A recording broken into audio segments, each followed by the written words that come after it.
Tanah Lemo menyambut Lakbiri dengan bau asin yang menusuk dan angin yang membawa debur ombak dari kejauhan. Desa itu tak banyak berubah sejak ia meninggalkannya 20 tahun lalu. Atap rumbia masih menunduk rendah dan suara kentongan malam masih terdengar setiap pukul 8. Tapi ada satu yang tak pernah berubah dan tak pernah bisa dijelaskan. Perahu itu. Ia masih di sana, terikat di dermaga tua, menghadap ke laut lepas. Layar koyak, lambungnya berlumut, tapi tak pernah tenggelam. Tak pernah karam, tak pernah berlayar lagi sejak malam itu. Lakbiri berdiri di ujung dermaga, menatapnya. Bisukna Lopi, bisik seorang anak kecil yang lewat sambil menggandeng ibunya. Sang ibu buru-buru menarik anaknya menjauh, menunduk dalam-dalam, seolah menyebut nama itu saja bisa mengundang celaka. Lakbiri mengingat malam terakhir sebelum kakeknya, Huang Daeng Mapangara, berlayar. Ia masih kecil, tapi ia ingat jelas. Kakeknya mengenakan baju kapten putih bersulam benang emas, mencium keningnya, lalu berkata, "Kalau perahu ini kembali sendiri, jangan pernah naik ke atasnya." Tapi perahu itu memang kembali sendiri, tanpa awak, tanpa suara, basah kuyup seolah baru muncul dari dasar laut. Dan sejak itu, setiap 20 tahun, satu orang dari garis keturunan Mapangara menghilang. Lakbiri menatap laut. Malam ini bulan purnama akan naik, dan ia sudah memutuskan, ia akan naik ke atas perahu itu. Ia ingin tahu apa yang sebenarnya terjadi. Ia ingin tahu kenapa perahu itu tidak tenggelam. Malam purnama menggantung rendah di atas dermaga. Lakbiri menyalakan Petromax. Cahaya kuningnya bergetar di antara kabut asin. Perahu itu tampak lebih besar dari yang ia ingat, seolah-olah tumbuh bersama lumut dan waktu. Kayunya basah, meski hujan tak turun. Langkahnya berderak di papan dermaga. Saat ia naik ke geladak, udara berubah dingin. Bau garam bercampur dengan bau besi berkarat. Di dalam kabin, ia menemukan sesuatu. Baju kapten kakeknya masih tergantung, kering dan utuh. Di baliknya tersembunyi sebuah peti kayu dengan ukiran lontara. Terkunci rapat, tapi berdenyut seolah bernafas. Lakbiri menyentuh peti itu. Seketika, tali-tali perahu bergerak sendiri. Mereka melilit tiang, berderak, lalu menjulur ke lantai seperti ular laut.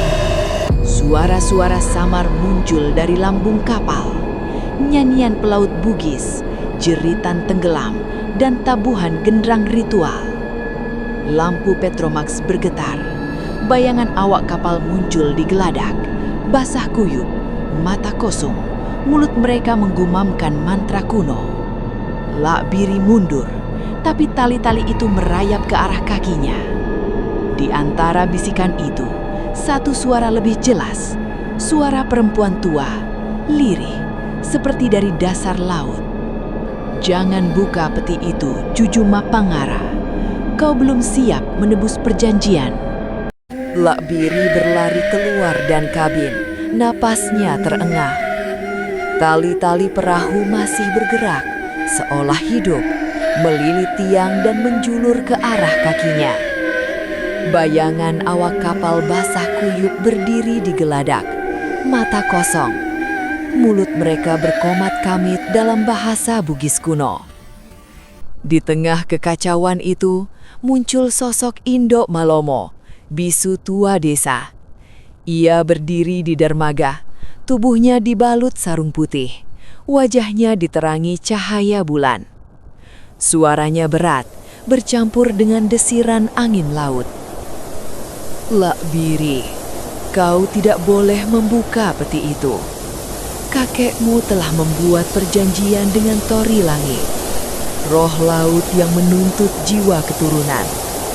20 tahun sekali, satu harus kembali ke perahu." Lakbiri terdiam. Kata-kata itu menusuk lebih dalam daripada tali yang melilit kakinya. Ia menatap perahu, lalu menatap Indok Malomo. "Jadi, giliran saya sekarang?" Indok Malomo menunduk. "Kau bisa melawan, tapi laut tidak pernah lupa. Tori Langit menunggu. Jika kau menolak, desa inilah yang akan ditelan." Suara ombak tiba-tiba meninggi. Dari lambung perahu muncul bayangan perempuan berambut panjang, basah, matanya hitam pekat. Rambutnya menjuntai seperti rumput laut, tubuhnya berkilau kehijauan.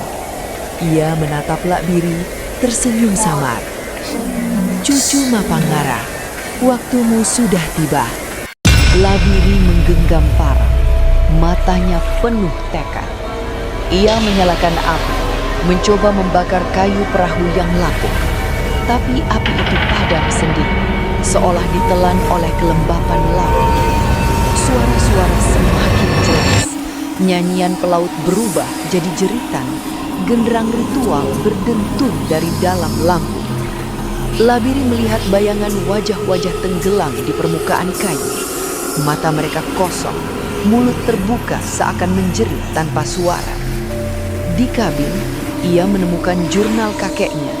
Halaman-halaman penuh dengan tulisan lontara, mantra laut, dan peta menuju pintu bawah ombak. Tapi di halaman terakhir, ada noda merah yang masih basah. Lakbiri menyentuhnya, dan kayu perahu langsung menyerap darah dari jarinya. Lambung perahu bergetar. Dari retakan kayu, muncul cairan merah pekat, mengalir perlahan seperti urat hidup. Lakbiri mundur, tapi tali-tali kembali melilit, menariknya ke arah kabin. Suara perempuan laut bergema lagi. "Darahmu sudah menjadi bagian dari perahu. Kau tidak bisa lari." Lakbiri menatap jurnal kakeknya. Peta itu menunjukkan sebuah lokasi di laut, jauh dari dermaga, ditandai dengan simbol lontara yang berarti pintu. Ia tahu, hanya dengan menyelam, ia bisa menemukan jawaban. Malam itu, ia membawa Petromax dan parang, lalu turun ke laut. Airnya dingin, gelap, dan penuh bisikan. Semakin dalam ia berenang, semakin jelas ia melihat bayangan kapal-kapal karam, tubuh-tubuh yang membusuk, dan patung batu dengan wajah manusia. Di dasar laut, ia menemukan sebuah gua. Dari dalamnya, cahaya kehijauan berdenyut. Rambut panjang menjuntai keluar, seperti rumput laut. Sosok perempuan laut muncul. Matanya hitam pekat, tubuhnya berkilau. "Aku adalah Tori Langit. Aku menyimpan nama-nama yang ditelan laut.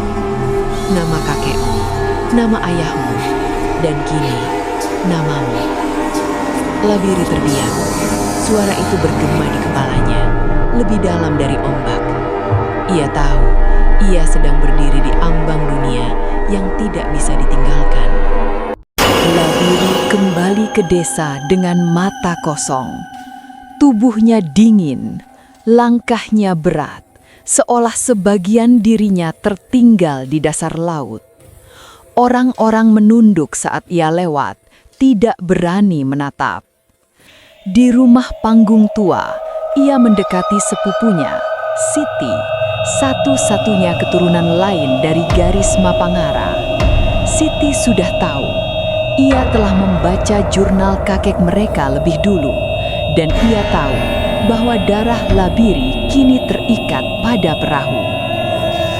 "Kalau kau tidak menyerahkan tumbal, desa ini akan ditelan," bisik Indok Malomo dari kejauhan. Lakbiri menatap Siti, matanya kosong, tapi ada sesuatu yang berkilar di dalamnya, sebuah keputusan yang bukan miliknya sendiri. Malam itu, perahu bergerak sendiri ke tengah laut. Ombak tenang, tapi suara genderang ritual bergema dari dalam lambung. Dua sosok berdiri di geladak, Lakbiri dan Siti. Pagi hari, penduduk desa berkumpul di dermaga. Perahu itu kembali. diam di tempatnya, basah kuyup seperti biasa. Tidak tenggelam, tidak bergerak. Tapi kali ini ada yang berbeda. Di kabin tergantung 2 baju kering, milik Labiri dan Siti. Tidak ada tubuh, tidak ada suara. Hanya pakaian yang seolah menunggu pemiliknya kembali. Di lambung perahu, ukiran lontara baru muncul, seakan ditulis oleh tangan tak terlihat. Yang menolak laut akan ditelan, yang menepati akan diam. Penduduk desa menunduk, tidak berani membaca keras-keras. Mereka tahu kutukan itu belum selesai. 20 tahun lagi, perahu itu akan memanggil lagi. Dan tetap perahu itu tidak tenggelam.